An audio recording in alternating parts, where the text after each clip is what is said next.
Ok, conférence impulsion, on peut taper les mains ensemble. Yeah. Lève-toi, mon âme. Allez, chante comme David. Et souviens-toi tout mon péché. Il a fait quoi? Il a hanté. Allez, déclare. Ce n'est plus moi qui vis. C'est qui? C'est Christ qui vit en moi. J'étais mort, mais je suis passé de l'ombre à la lumière. Et tout le monde, ça des mains. Il y a de la joie dans ce lieu, je le sens là. Allez, déclare, je ne veux me vanter. Je ne veux me vanter que de la croix. Que de la croix. Oh, mon sauveur, Mon sauveur s'est offert pour moi. elle déclare en lui mes craintes. En lui mes craintes n'ont aucune emprise. Ton mort, où est ta vie? Elle est nulle part en plus chante. Ce n'est plus moi qui vis, c'est Christ qui vit en moi. J'étais mort, mais je suis passé de l'ombre à la lumière. Tout le monde. Alléluia. Oh, ta vie règne dans ce lieu, Seigneur. Puissance de résurrection coule dans ce lieu. Allez, on chante ensemble tout. Tout en moi veut t'adorer. Allez, faisons ta prière cet après-midi, chante. Tout en moi. Tout en moi veut t'adorer. Allez, chante, déclare-le, tout en moi. Tout en moi, Seigneur. Tout en moi veut t'adorer. Dans les hauts, dans les bas, Seigneur, je veux t'adorer. Tout en moi veut t'adorer. Allez, c'est le moment de faire résonner nos voix, on chante. Tout en moi veut t'adorer. Oh oui, tout en moi, tout en moi veut t'adorer. Ce n'est plus moi qui vis, déclare-le. C'est Christ qui vit en moi. J'étais mort, mais je suis passé de l'ombre à la lumière. 1, 2, 3,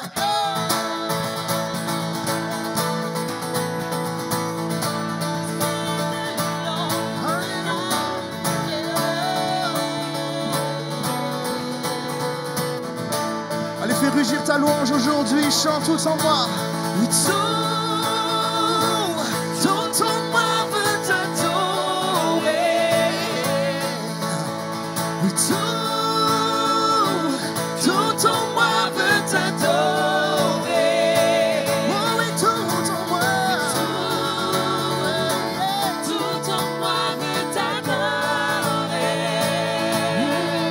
Oui, tout en moi veut t'adorer. Amen. À qui celui qui y croit élève un tonnerre d'applaudissements, une ovation à Dieu.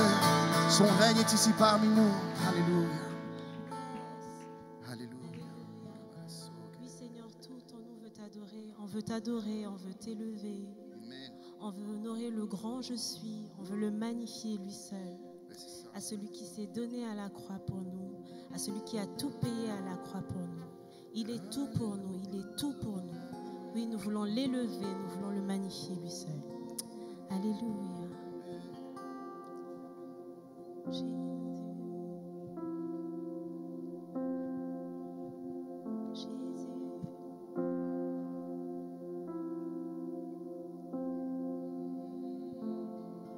Ton cœur est pour moi, ta main me soutient, caché sous tes ailes, l'armée de tes anges veille sur moi.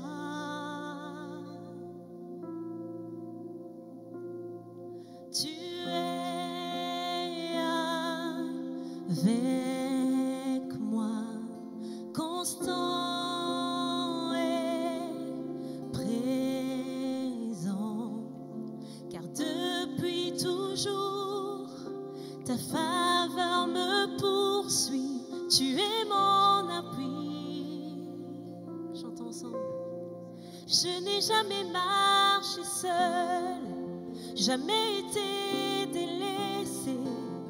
Dieu, tu es mon héritage, ma force et mon rempart, et j'ai cette assurance que tu guides mes pas.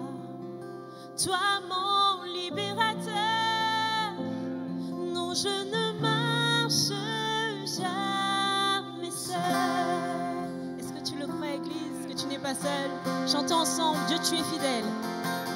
Dieu, tu es fidèle, puissant et capable. Je relève la tête, car tu es mon aide et ma providence.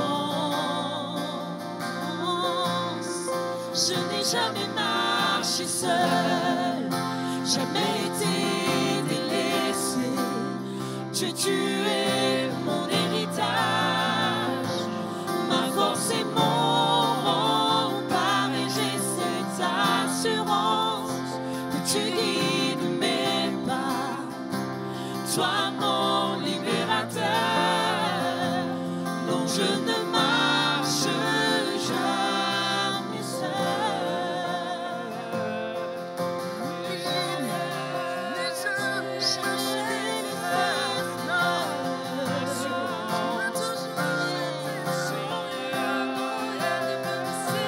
chaque moment, chaque minute, tu as toujours été là. Et tu es fidèle et tu le seras toujours. Dans chaque victoire, chaque défaite, tu es loyal envers moi. Tu es fidèle et tu le seras toujours. Proclamons ces paroles chaque moment. À chaque moment, chaque minute, tu as toujours été là. Tu es fidèle et tu le seras toujours. Dans chaque victoire, chaque défaite, tu es loyal envers moi. Tu es fidèle et tu le seras toujours. Tu es fidèle, tu es fidèle et tu le seras toujours. Je n'ai jamais marché seul, jamais été délaissé. Dieu, tu es mon héritage, ma force et mon rempart, et j'ai cette assurance que tu guides mes pas. Toi, mon libérateur, non, je ne marche jamais seul, jamais été délaissé.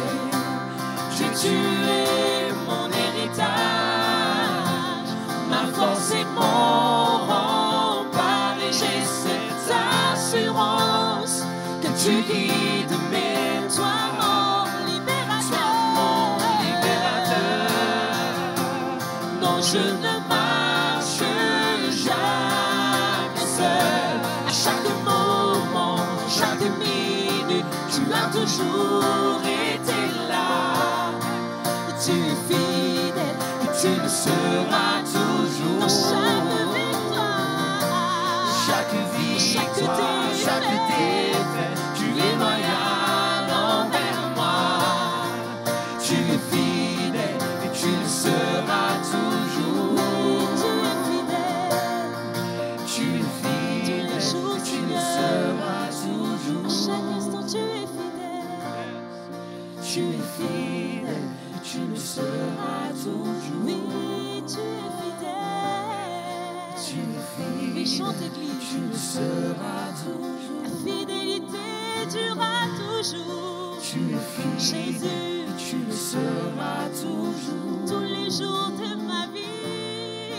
Tu es fidèle, Tu es tu fidèle, le seras toujours. tu es fidèle, éternel. Tu es fidèle, tu le seras toujours. Chantons une dernière fois ce refrain.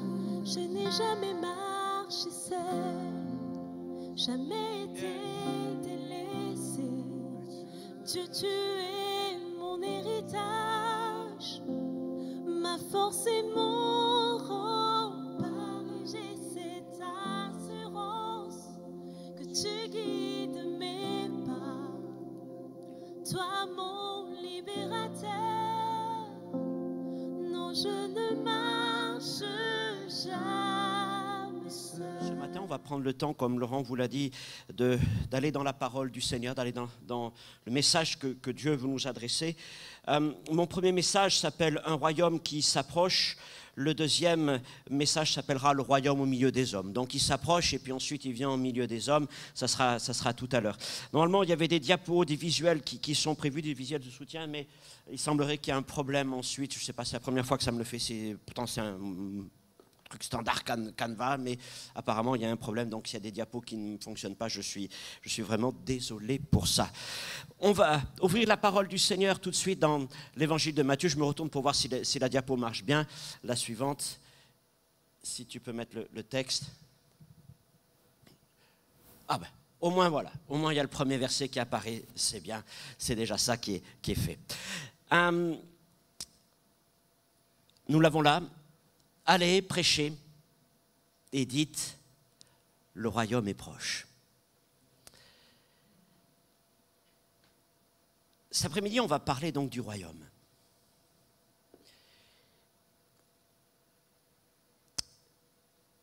Et l'idée du royaume, on pourrait dire, traverse toutes les Écritures, depuis la Genèse jusqu'à l'Apocalypse.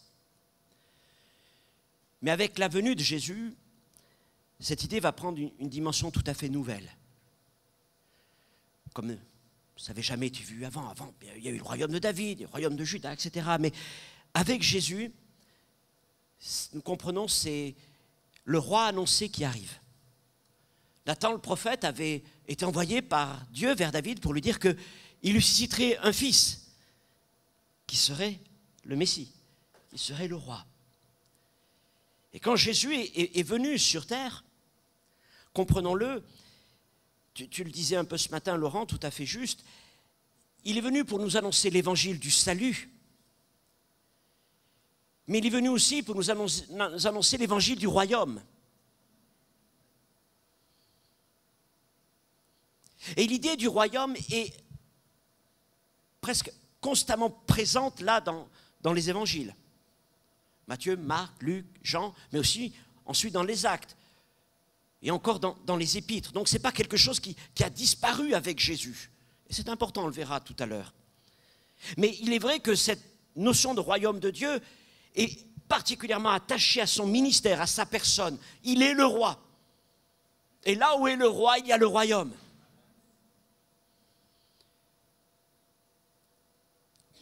Jésus commence son ministère, vous le savez, à la manière de Jean-Baptiste.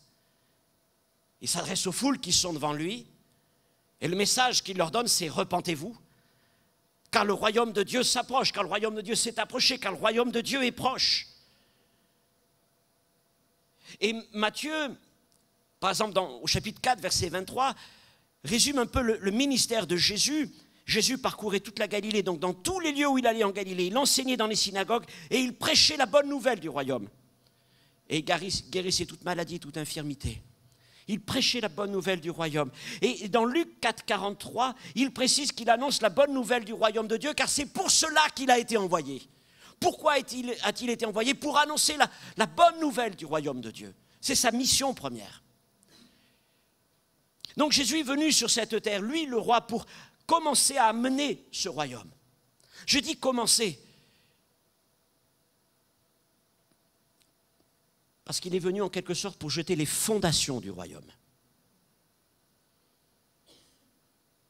Il est venu pour jeter les fondations du royaume, en nous annonçant la venue du royaume, en nous montrant le royaume à travers sa personne, à travers son ministère, en nous montrant la puissance du royaume à travers les signes, les miracles et notamment les délivrances, puisque c'est la première fois qu'on voit un tel ministère face d'opposition aux ténèbres. Les démons sont chassés. Vous ne voyez pas avant ça. C'est vraiment un signe particulier du royaume. Et il est venu. Je dirais tout ça, ça va se cristalliser, se concentrer autour évidemment de la croix. Et par rapport au royaume, la croix a deux dimensions. D'abord, c'est le lieu où il va, et c'est évidemment c'est surprenant, mais c'est le lieu où il remporte une victoire sur les ténèbres. Là où Satan croyait l'emporter, même s'il a blessé Jésus au talon, le Seigneur lui a écrasé la tête et il l'a dépouillé. Il a remporté une victoire décisive pour que son royaume s'établisse. Mais à la croix, il s'est acquis un peuple. À la croix, il a accompli ce qu'il fallait accomplir pour qu'un peuple nouveau puisse apparaître. Et ça, c'est l'œuvre de la réconciliation. Il a donné sa vie à la croix pour remporter une victoire sur les ténèbres. Il a donné sa vie à la croix pour s'acquérir un peuple auprès de Dieu. Et ce peuple, c'est celui de ceux qui croient dans son sacrifice pour le pardon de leurs péchés et leur réconciliation avec le Père. Il a fait de nous un peuple, une nation sainte, un sacerdoce royal, un peuple acquis, etc., une race élue. Nous sommes un peuple zélé pour Dieu. Nous sommes le peuple du royaume de Dieu. Et c'est pour ça que Jésus est venu. Il est venu donc jeter les fondations de ce royaume. Et ce sont des fondations inébranlables. Et son œuvre demeure. Et il nous a annoncé ce royaume afin que nous puissions commencer, nous, dès aujourd'hui, à vivre ce royaume. Et ça, c'est une dimension que parfois nous avons perdu de vue parce que, tu le disais encore Laurent, oui, souvent nous annonçons l'évangile du salut et parfois nous oublions d'annoncer l'évangile du royaume. L'évangile du salut est indispensable. Il faut commencer par la proclamation du salut, la proclamation de la repentance, la proclamation de la foi en Jésus-Christ, la proclamation de la vie nouvelle. Mais comme Jésus le dit à Nicodème dans Jean chapitre 3, la vie nouvelle a un double but quelque part. C'est de nous amener à voir le royaume et nous amener à entrer dans le royaume. Mais vous voyez, trop souvent, nous nous contentons de voir le royaume. Alors oui, nous prêchons la bonne nouvelle et nous montrons aux gens le royaume. Spirituellement, nous y entrons, ça c'est la grâce du Seigneur. Mais concrètement, il arrive trop souvent que les chrétiens restent à l'entrée du royaume. Et n'y entre pas. Et n'y entre pas pleinement. Alors que c'est notre vocation. Nous ne sommes plus des gens de l'extérieur, j'y reviendrai dans le deuxième message, mais nous sommes devenus des citoyens, nous sommes devenus des sujets du royaume dans Dieu. Ne nous contentons pas de voir le royaume de Dieu. Et parfois, pour certains, ils voient, mais c'est tellement loin le royaume. Quand Jésus nous dit que nous devons y entrer. Que nous devons y entrer. Donc, ce sont des points que je vais développer dans ces deux messages maintenant. Mais s'il faut définir ce qu'est le royaume, et tu vois, la belle citation de John Stott, elle est caractéristique de ça. Elle est extraordinaire, mais elle fait 10 lignes. Vous l'avez lu, tu la rediras peut-être. C'est-à-dire que c'est vraiment très compliqué d'arriver à résumer en une punchline ce qu'est le royaume. Alors on va mettre des lignes et des lignes parce qu'il y a tellement de choses à dire. Mais, alors peut-être le plus simple, c'est vrai, on va dire, le royaume de Dieu, c'est le règne de Christ. Sur toute la création, visible et invisible, et sur toutes les créatures, visibles et invisibles, et spirituelles. Ok, on a dit ça, mais bon, ça reste quand même assez large. Mais si on regarde dans les évangiles, Jésus ne donne pas vraiment de définition du royaume. Tu nous le redisais encore quand il enseigne dans les... D'ailleurs, il nous enseigne à travers des paraboles. Bon, il en est du royaume de Dieu, comme ceci, comme cela, d'une graine de moutarde, d'un semeur qui sort dans les champs, etc. Ok, des illustrations. Ou alors, il en sera, et là, il nous amène dans le futur, qui nous amène jusqu'à... Oh, il nous amène certainement dans notre temps, quand il parle, par exemple, des 10 vierges. Il en est, il en sera. Donc, il utilise des images pour nous amener à essayer de saisir à chaque fois quelques bribes de ce qu'est le royaume. Alors pourquoi est-ce si difficile à expliquer ce qu'est ce royaume dans lequel nous devons pourtant entrer? Parce que entrer dans quelque chose qu'on ne connaît pas vraiment, ce n'est pas facile.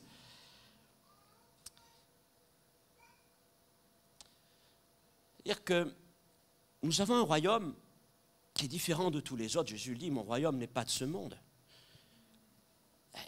Et à vrai dire, le roi n'est plus lui-même physiquement dans ce monde.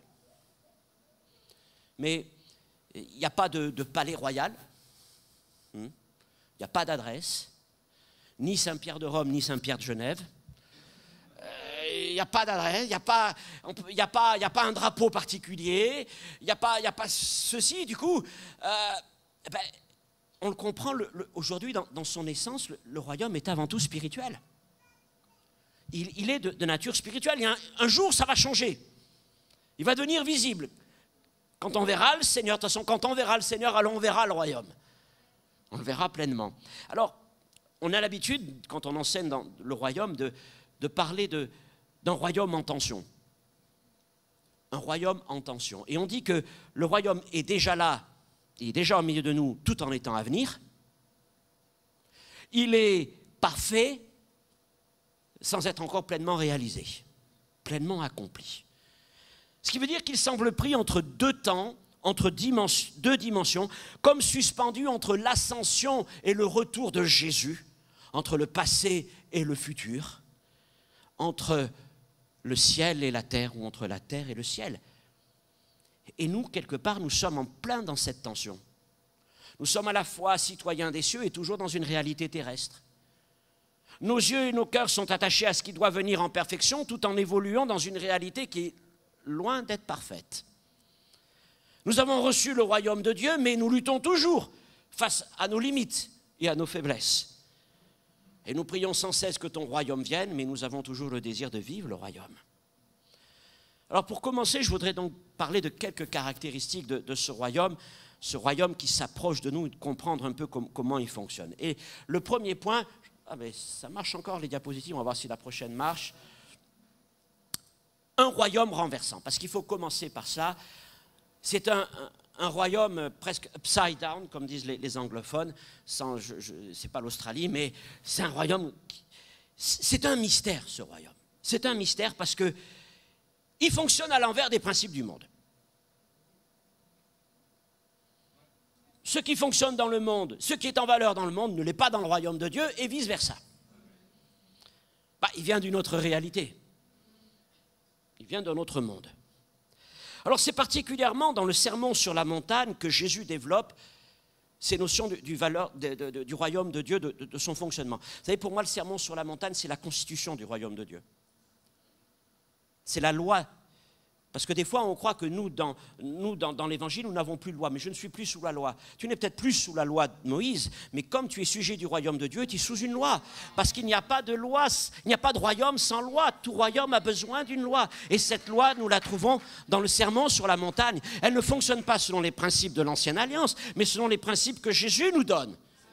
Mais nous vivons sous la loi de Christ. Je dis souvent... si par exemple je reste suffisamment de temps en Suisse, un jour je peux demander la citoyenneté suisse. Alors je pourrais avoir un jour mon passeport tout rouge. Mais imaginez que je dise aux représentants du gouvernement, écoutez, moi ça m'intéresse bien d'avoir le passeport, ça m'intéresse ceci, cela, parce que je trouve qu'il y a des choses qui sont vraiment bien en Suisse, mais par contre votre loi ne m'intéresse pas trop. Je veux vivre d'après mes principes. Je ne suis pas sûr qu'ils vont accepter de me donner la citoyenneté, vous comprenez ? Donc nous aussi, c'est pareil. On ne peut pas simplement dire « je veux tes bienfaits, le bienfait du royaume, les bénédictions, les ceci, les promesses, etc. etc. » mais je veux vivre ma vie comme je veux. Il y a une loi, il y a un évangile. Jésus le dit, prenez mon joug. C'est un joug. La loi est comme un joug, mais il dit, il est doux et léger. Hein? Il est adapté. C'est pour pas qu'on fasse ce qu'on veut, parce que quand on est livré à nous-mêmes, on ne fait pas de bonnes choses. Et nous avons besoin de cette loi de l'évangile qui conduit nos vies. Alors dans le sermon sur la montagne, et puis dans d'autres passages des évangiles, Jésus va nous parler d'au moins 3 choses concernant le royaume de Dieu. Il va nous parler des valeurs, des principes et des comportements, nos rapports les uns avec les autres. Et encore une fois, tout ça est en opposition avec ce que nous rencontrons dans le monde. C'est notamment dans les béatitudes, Matthieu 5, versets 3 à 10, hein, heureux les pauvres en esprit, etc., car le royaume des cieux est à eux. Pour moi, les béatitudes, c'est le préambule de la constitution divine. La constitution du royaume, le préambule. Et que nous dit ce préambule? Dieu veut nous rendre heureux. Mais que le bonheur vient de la bénédiction de Dieu, parce que c'est le même mot, makarios, c'est à la fois être heureux et être béni. Et Dieu veut nous bénir. Et Jésus enseigne que les personnes qui sont bénies ou heureuses dans son royaume sont 1. Les pauvres en esprit, les affligés, les doux, les miséricordieux, ceux qui ont un cœur pur, les artisans de paix, etc. Et même ceux qui souffrent pour la cause de l'évangile. Et il dit que le royaume des cieux leur appartient et que même ils hériteront la terre. Et ça, vraiment, ça va quand même à l'encontre de ce qu'on entend dans le monde. Alors, même, c'est vrai qu'il faut reconnaître que dans nos sociétés, dans notre culture, il y a quand même encore un reste de langage de culture chrétienne. Hein. Il y a toujours ça en arrière-fond. Alors, on va quand même se dire, oui, il y a des valeurs là qui sont justes. Mais il faut reconnaître que dans notre monde, ce sont quand même les forts, les ambitieux, parfois les égoïstes et les belliqueux qui sont célébrés. Et le succès et la réussite sont beaucoup plus célébrés que le bonheur. Que le bonheur. Je ne dis pas que le monde ne s'intéresse pas au bonheur. Parce que quand les hommes prennent le temps d'y réfléchir, ils savent que c'est ce qui correspond au plus profond de leurs aspirations. Et du coup, quand ils lisent les évangiles, ils sont d'accord avec les paroles de Jésus, notamment dans ses béatitudes. Ils reconnaissent que c'est bien, c'est bon, mais au niveau de la mise en pratique, ça ne suit pas. Ça ne suit pas. Parce que le monde est corrompu, parce que le péché est là, et parce que c'est impossible de vivre le bonheur que Dieu veut nous donner sans d'abord avoir une relation avec notre Seigneur. Donc Jésus nous parle de ses valeurs, de ses aspirations, et nous, sujets du royaume de Dieu, notre bonheur n'est pas lié aux possessions, mais lié à l'accomplissement de l'aspiration de nos cœurs, de nos âmes, ce après quoi nous soupirons. Et le Seigneur promet de nous apporter ce bonheur. Il est capable de nous apporter grâce, prospérité, bénédiction, tout ça, le Seigneur est capable mais premièrement, le bonheur. Et vous êtes convaincus que le bonheur peut se vivre sans même la prospérité matérielle. Et que l'un et l'autre ne sont pas liés. Mais qu'au bout du compte, ce qui vraiment importe le plus, c'est véritablement vivre le bonheur. Vivre le bonheur personnellement, vivre le bonheur dans nos couples, vivre le bonheur dans nos familles. Parce que quel que soit l'argent qu'on peut avoir, la réussite sociale que l'on peut avoir, ça ne crée pas le bonheur. Mais Jésus, lui, oui, veut nous apporter un évangile de bonheur. Plus encore qu'un évangile de prospérité, un évangile de bonheur. Alors il nous parle de ces valeurs du royaume de Dieu, mais pour avancer aussi rapidement, il nous parle aussi de nos comportements dans ce sermon sur la montagne, dans les chapitres qui suivent, 5, 6.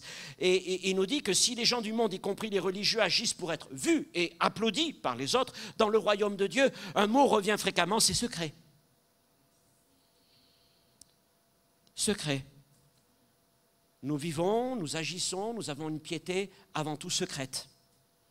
Nous ne cherchons pas à être vus pour être applaudis, en tout cas des hommes, mais nous cherchons à être vus d'abord par Dieu, pour être récompensés par lui. Si vous cherchez à être vus des hommes, vous aurez peut-être une récompense parmi les hommes. Mais si vous cherchez à être vus de Dieu, bien, il faut savoir fermer sa porte, savoir fermer, ne pas forcément s'exposer. Et dans une société où on s'expose de plus en plus, où vite, une photo et ceci et cela, faites attention parce que, un Insta ou quelque chose comme ça, ça fait du bien quand ça like, hein, pas vrai? Mais le Seigneur vous dit, bon, tu as eu ta récompense.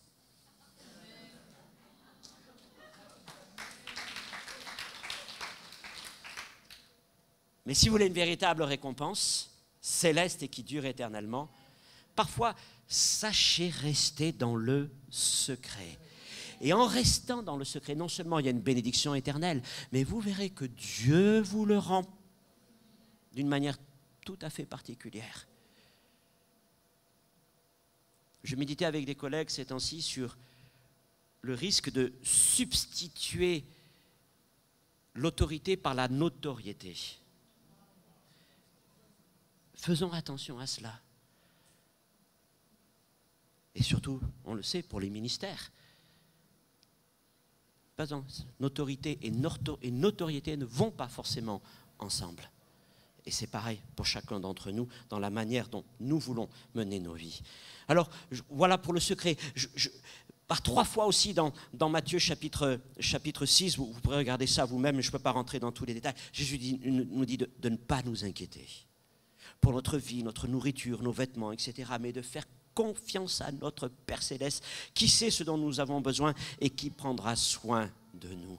Apprendre à vivre comme ça, repousser l'inquiétude. On le voit, depuis 3 ans, notre monde est plongé dans l'inquiétude. Et ça n'arrête pas. Et on n'a même pas fini un truc, il y en a un autre qui nous arrive. De l'inquiétude de la maladie, de la pandémie, à l'inquiétude de la guerre, à l'inquiétude de la crise économique. Et le chrétien, là, dans ces périodes-là, doit garder ce calme. Je ne m'inquiète pas, parce que je crois que Dieu est mon Père et qu'il pourvoit. Parce que ma vie ne dépend pas des aléas des royaumes des hommes, mais ma vie est liée au royaume de Dieu. Je suis sujet du royaume de Dieu. Et je ne crois pas qu'il y a de l'inflation dans le royaume de Dieu. Je ne crois pas qu'il y a ceci, qu'il y a cela dans le royaume de Dieu. Je crois que les ennemis du royaume de Dieu ont été vaincus. Et mon Père est capable de s'occuper de toutes nos affaires, quel que soit. Vivez cela. Mais pour cela, il faut entrer dans le royaume de Dieu.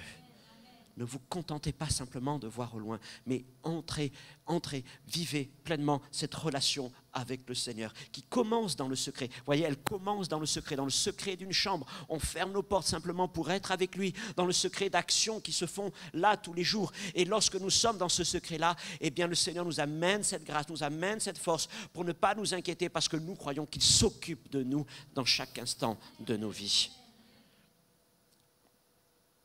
Et puis aussi, concernant nos rapports les uns avec les autres.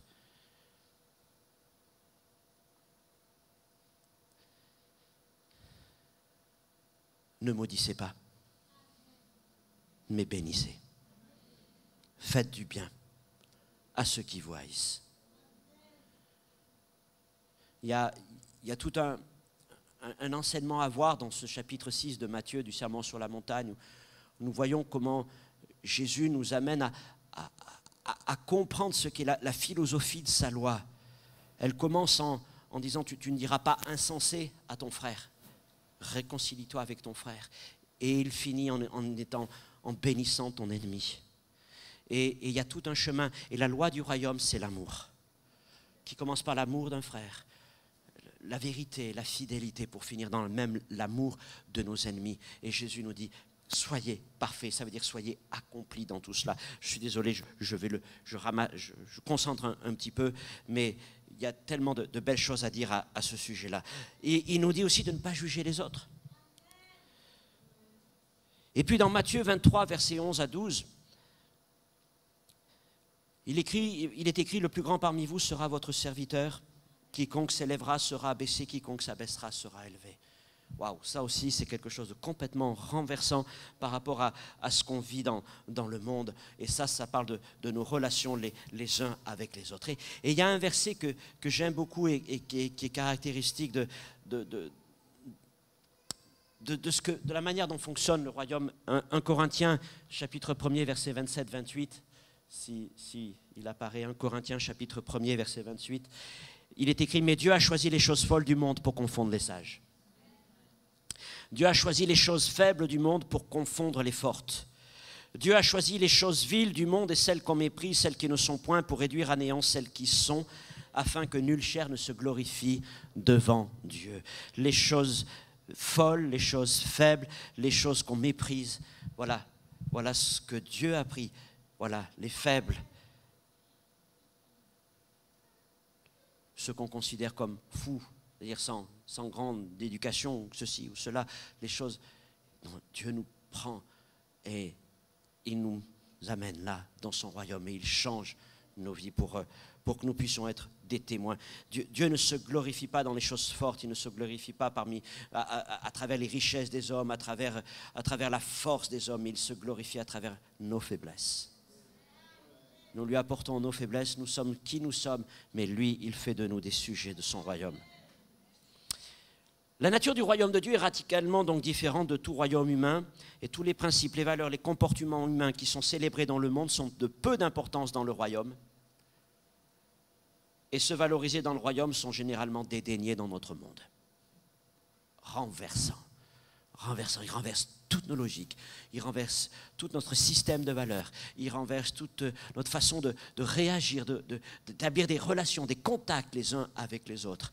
Et c'est pour ça que quand on pense à la repentance et à la conversion, il y a la volonté de se détourner, oui, de se détourner de nos péchés, mais de se détourner aussi de cette façon de vivre que l'on trouve dans le monde pour laisser le Seigneur nous convertir, nous transformer à sa manière de vivre et de voir les choses.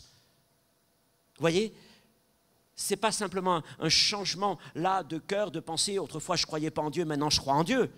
Non, ça va beaucoup plus loin. C'est le Seigneur vient renverser toute l'organisation, la structure de notre vie.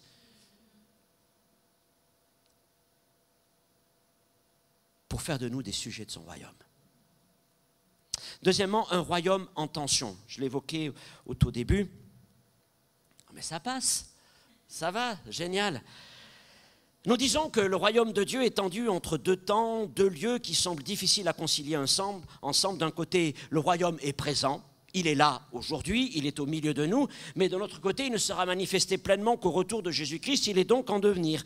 Donc le royaume est là, mais il n'est pas encore tout à fait réalisé, en tout cas, il n'est pas pleinement réalisé dans toute sa plénitude. Alors du royaume, on peut dire qu'il s'est approché avec Jésus parmi les hommes, Jésus en a posé les fondements à la croix, et il a été inauguré dans les cieux, parce que c'est d'abord le royaume des cieux, comme le dit Matthieu, c'est une expression de l'évangile de Matthieu, et le royaume a été inauguré dans les cieux lorsque Christ est remonté au ciel au jour de l'ascension, qu'il a été célébré, comme Pierre le dit, comme le Seigneur et le Christ que vous avez crucifié, Actes chapitre 2, 36, celui que nous avions élevé sur un trône de bois, et pour qui nous avions tressé une couronne d'épines, a été glorifié dans le ciel. Il est le roi dans les cieux. Et l'Épître aux Hébreux dit ceci, que le Père lui a tout soumis. Il s'est assis à la droite de la majesté divine. La droite de Dieu, c'est la force de Dieu, la puissance de Dieu. Et qui est la force et la puissance de Dieu? C'est Jésus-Christ. Et il s'est assis là. Et là, eh bien, Hébreux 2.8 dit, la diapositive suivante, « Tu as mis toutes choses sous ses pieds. En effet, en lui soumettant toutes choses, Dieu n'a rien laissé qui ne lui fût soumis. » N'a rien laissé, c'est passé. C'est fait, n'a rien laissé. Que ce soit les réalités célestes, spirituelles, les réalités cosmiques, je parlerai de toute la création, et les réalités humaines, terrestres, tout ce que vous voulez. Tout a été placé sous ses pieds, tout lui a été soumis. Et ça, c'est dans le ciel. Parce que le verset ne s'arrête pas là, mais la suite du verset nous ramène dans notre réalité. Et il continue ainsi. C'est la suite de la diapo suivante, précédente. C'est le même verset, Hébreux 2.8. Cependant, nous ne voyons pas encore maintenant que toute chose lui soit soumise. Maintenant, c'est là aujourd'hui, c'est dans notre situation, c'est ce que nous vivons, c'est ce que nous traversons. Ça peut être à la fois, bien sûr, la lutte contre le péché, la maladie, la mort, les épreuves sont encore là dans notre réalité matérielle.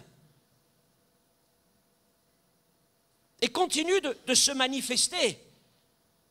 Donc, il est écrit que dans le ciel, Dieu n'a rien laissé qui ne lui fût soumis.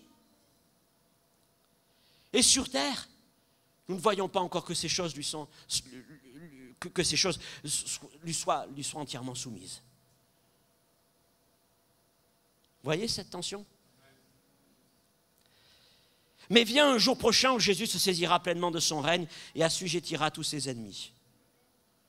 Apocalypse 11, 15, le 7e ange sonna de la trompette et il eut dans le ciel de fortes voix qui disaient « Le royaume du monde est remis à notre Seigneur et à son Christ et il régnera au siècle des siècles. » Voilà, bientôt, au temps fixé par Dieu, Jésus va se saisir de son règne, il va se lever de cette position assis où il attend, il va se lever pour prendre son règne et maintenant dire « Voilà, c'est moi le roi, je viens et j'impose en quelque sorte mon règne à tous mes ennemis. » Mais que fait-on en attendant? Ayant répandu son esprit sur les siens, nous devenons les agents de propagation du royaume. Je reviendrai plus en détail dans le deuxième message. Et partout où nous prêchons, partout où nous prions pour les malades, nous chassons les démons, nous contribuons à l'avancement du règne de Christ. Vous connaissez la vision de la statue de Daniel chapitre 2? J'en reprendrai tout à l'heure. Vous savez, une question d'une immense statue que Nebuchadnezzar avait vue dans son rêve. Et le Seigneur, or, argent, airain, fer, mêlé d'argile. Le Seigneur nous explique que ce sont là les royaumes et les empires du monde. Et un jour, une pierre se détache, sans le secours d'aucune main, vient frapper la statue à ses pieds. Et la statue s'écroule, les nations du monde s'écroulent. Un jour, cette pierre se détachera. Mais je vais vous dire, chaque fois que nous témoignons de Jésus-Christ, que nous prêchons son nom, que nous prions pour les malades, que nous chassons les démons, nous sommes comme une petite pierre qui se détache et qui vient frapper cette statue. Et chaque fois, nous arrachons quelque chose. Nous écornons cette statue. Chaque fois que nous accomplissons notre ministère. Alors, voilà, nous sommes entrés dans le royaume de Dieu, nous qui sommes devenus sujets du royaume de Dieu. La Bible dit, recevez ce royaume aussi. Entrez dans le royaume, recevez ce royaume. Eh bien, nous vivons, c'est vrai, entre deux époques, entre deux lieux. Nous vivons tendus entre un présent imparfait, ouais, c'est notre réalité, et j'y reviens, et une éternité prochaine. Un royaume céleste et une réalité terrestre. Et nous sommes pris un peu là, dans ces deux dimensions. Troisième point, un royaume en accomplissement. Ça fonctionne. Le royaume est déjà là et pas encore. Ok, il viendra bientôt, mais il est déjà actif, notamment par la puissance du Saint-Esprit, par notre témoignage. Et il est accompli et en accomplissement. Ça veut dire qu'il est parfait, mais il est en cours aussi de perfection. Et là, je voudrais vous enseigner quelque chose d'important, c'est ce qu'on appelle la position et l'expérience. Et c'est vraiment un enseignement majeur, notamment de l'apôtre Paul. Dans notre monde, pour obtenir quelque chose, il faut souvent travailler dur. Vous êtes d'accord? Une exception, c'est d'hériter. Encore que pour que l'héritage devienne réel, il faut parfois attendre longtemps. Ça? Non, Laurent, je ne t'ai pas regardé. En entrant dans le royaume de Dieu, par la nouvelle naissance, nous devenons enfants, mais nous devenons aussi héritiers du royaume. Et Dieu ne fait pas de nous des petits héritiers, mais il est écrit qu'il nous rend co-héritiers de Christ, au même rang que Christ. Donc, c'est merveilleux. Vous savez, c'est tellement... Sur terre, un héritage, il n'y a pas pire des fois pour diviser les familles. Mais nous avons un Seigneur qui, lui, se plaît à partager son héritage avec une multitude de frères et de sœurs. Ça ne va vraiment pas faire beaucoup à la fin avec tous ces... Non, il n'est pas comme ça. De toute façon, il sait que l'héritage de Dieu est infini. Alors, plus on est nombreux, de toute façon, ça ne change pas grand-chose. Hein, quand vous divisez infini divisé par quelque chose, ça fait toujours infini, n'est-ce pas, pour ceux qui font encore des maths. Donc, il n'y a pas de problème pour ça. Mais ce qui est merveilleux, c'est que le Seigneur ne nous dit pas que cet héritage n'est qu'à venir. Bien sûr, il est à venir.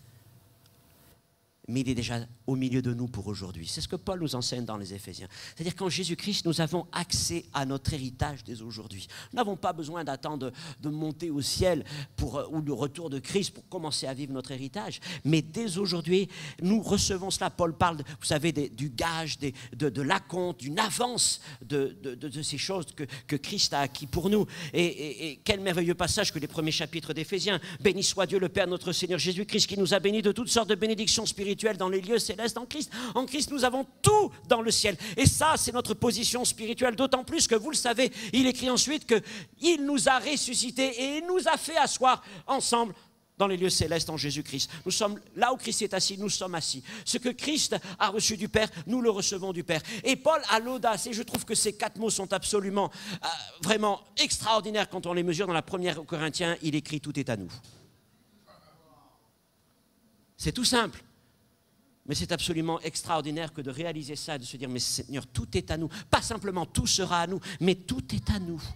Tout ce que Christ a acquis pour nous. Ça veut dire qu'aux yeux de Dieu, eh bien, nous sommes parfaits en Christ, nous sommes guéris en Christ, nous sommes victorieux. Ce sont les bénéfices et la puissance du royaume. Alors évidemment, elles s'accompliront pleinement lorsque nous serons réunis dans le ciel avec Jésus-Christ. Mais je voudrais vous dire que ce ne sont pas, écoutez-moi bien, simplement des promesses à attendre ou à atteindre. Mais ce sont des choses à vivre dès aujourd'hui. Écoutez, ce point-là important. Nous avons une position, et cette position est parfaite en Christ. Spirituellement, en Christ, nous sommes parfaits, nous sommes héritiers, nous avons tout ce que Paul décrit au sujet de la résurrection dans 1 Corinthiens 15, un corps immortel, glorieux, tout ça. En Christ, c'est déjà accompli dans le ciel, quelque part. Et puis, il y a notre expérience sur terre. Mais je voudrais vous dire, en tant que sujet du royaume de Dieu, nous ne sommes pas appelés à subir notre vie. Les hommes subissent leur vie au point de la fatalité. Mais Dieu nous amène à réfléchir d'une autre manière. Et il nous dit, ce qu'il y a dans le ciel, ton trésor, ton héritage, tu peux commencer à le prendre pour le vivre sur terre. Il y a un verbe qu'on connaît bien dans le Nouveau Testament, recevoir, lambano en grec. Recevoir. Recevoir, c'est l'idée de recevoir quelque chose par grâce. Je reçois. Surtout dans l'Évangile, je n'ai rien mérité, mais je reçois. Mais le verbe peut être traduit aussi par prendre. C'est-à-dire qu'il faut recevoir, mais il faut prendre. Je reçois un avis de passage du facteur, un colis m'attend. J'ai le papier jaune de la poste. Oui, mais il faut que j'aille le prendre. Il y a un avis de passage, non pas du facteur, mais du Saint-Esprit. Mais il te faut prendre. Et comment prenons-nous? Nous prenons par la foi. Et voilà ce que je vous propose comme définition de la foi. La foi est une puissance d'anticipation de ce que nous recevrons pleinement dans le royaume. C'est-à-dire que par la foi, je peux anticiper toutes les bénédictions que j'aurai pleinement dans le royaume. Par la foi, j'anticipe sur ma pleine guérison. Par la foi, j'anticipe sur toutes ces choses que je peux demander au Seigneur, parce que dans le ciel, c'est acquis. Et la foi me permet de prendre déjà ces choses. Et Dieu ne nous dit pas, attention, ton compte est limité, mais autant tu veux, autant tu prends, parce que tout est à toi. Et c'est important de considérer cette foi-là. Notre foi s'appuie sur la parole de Dieu et elle est une anticipation. Je prends quelque chose qui existe. Vous voyez? Ma guérison est déjà dans le ciel. Et je l'anticipe. Je peux l'anticiper.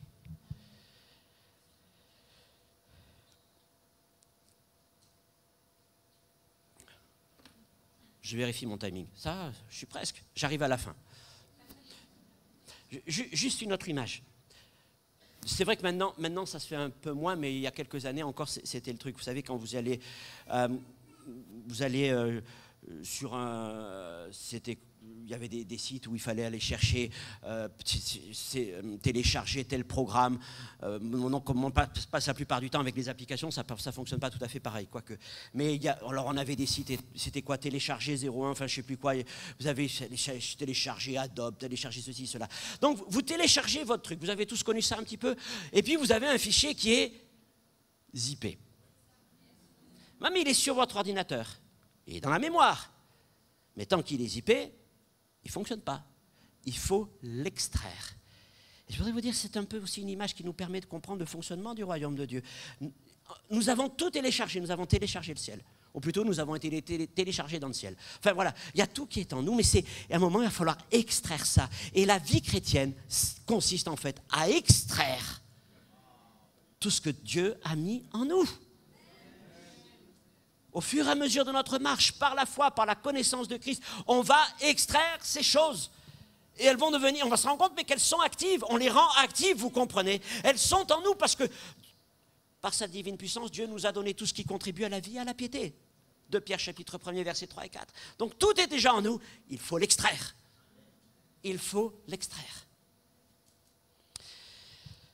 4e point pour finir.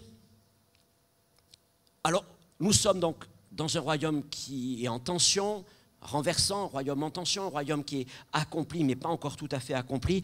Et je finis en disant, ce royaume qui s'approchait des hommes, nous a laissé dans une période, nous sommes dans une période intermédiaire du royaume.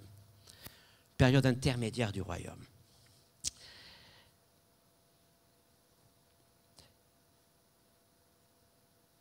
Je n'ai pas le temps de lire la parabole des mines. Luc 19, 11, 27. Elle ressemble à celle des talents, mais ce n'est pas tout à fait la même. Je ne vais pas rentrer dans son explication. Simplement vous rappeler, donc, c'est quoi cette histoire de la parabole des mines? Il y a un prince, un homme très important, riche, qui va distribuer des mines, c'est une somme d'argent, une valeur monétaire, à ses serviteurs. Il a 10 serviteurs, il leur donne à chacun une mine, une certaine somme d'argent. Puis, il part en voyage pour être reconnu dans ses prétentions royales. Et finalement, il charge chacun de ses serviteurs de faire valoir ses mines. La somme qu'il leur a donnée, parce qu'il ne leur a pas donné pour faire simplement un cadeau, pour qu'il la dilapide et vive bien. Les gars, ils ont compris qu'il attend de lui, qu'il attend quelque chose de... Et puis, ensuite, alors il y a quelques contestataires, mais il revient quelques années plus tard et il va faire un peu le bilan. Qu'est-ce que tu as fait des mines? Jésus est venu sur terre. Il est le roi. Il est apparu comme roi. Il y a eu en fait, nous l'avons rejeté. D'ailleurs, dans la parabole, il est parlé qu'il y a des contestataires, des opposants. Nous l'avons rejeté. Puis il est parti auprès du Père. Je vais y venir. Mais avant de partir, il nous a laissé chacun des mines. On pourrait parler dans l'autre cas des talents, mais je n'y viens pas en détail sur ça. Et dire, il nous confie des valeurs de son royaume afin de les faire fructifier à chacun d'entre nous. Lui est parti auprès du roi des rois pour être reconnu, comme dans la parabole des mines, pour être reconnu comme roi dans sa prétention royale. Alors pour les Juifs de l'époque, c'était très clair parce qu'il est en train de leur parler d'un Hérode Archélaüs. Parce que ce roi Hérode, fils du Hérode du moment où Jésus est né, a fait un long voyage jusqu'à Rome pendant plusieurs années. Il est parti pour être reconnu comme roi des territoires à l'époque d'Israël, de Judée et de Galilée, par l'empereur romain. Et puis ensuite, il est revenu. Donc, les gens comprennent bien de quoi Jésus veut parler. Il faut juste le contexte historique, c'est toujours intéressant. Un jour, Jésus va revenir et il va nous demander compte de notre administration, de ce que nous avons fait, de nos mines, de nos talents. Mais vous voyez, nous sommes dans cette période intermédiaire. Le roi est venu. Il a posé les bases de son royaume, il a confié à ses serviteurs une mission, des capacités, des talents, par son esprit, des dons, etc. Et puis il est remonté auprès du Père pour se faire reconnaître comme Seigneur et Christ. Et nous sommes dans cette période intermédiaire entre le moment où il est parti et le moment où il revient.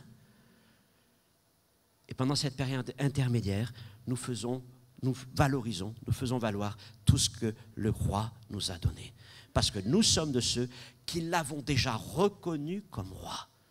Il n'est pas encore revenu avec les titres, mais nous l'avons reconnu parce que nous savons que le roi des rois l'a reconnu comme roi. Parce que ses prétentions sont justes. Il est le Fils de Dieu, il est le Seigneur, il est le roi. Et quand il reviendra, il nous demandera compte de notre administration, mais il fera aussi ses opposants, il jugera ses opposants, ceux qui n'ont pas voulu le reconnaître comme roi. Donc nous sommes dans cette période intermédiaire. Et notre mission, c'est de faire valoir tout ce que le roi nous a accordé dans sa grâce. Nous travaillons. Et ça sera mon point dans le second message. Alors donc ainsi, le royaume s'est approché de nous en Jésus-Christ. Il est le roi. Il est venu pour poser les fondements de ce royaume. Il est venu pour annoncer le royaume. Il est venu pour montrer le royaume. il est venu pour nous enseigner la loi du royaume, le mode de vie du royaume. Il est venu surtout, évidemment, pour le rendez-vous de la croix, je l'ai dit. Remporter la victoire sur ses ennemis et s'acquérir un peuple au prix de son sang par la réconciliation avec le Père. Et par son esprit, il nous qualifie pour être les témoins de son royaume.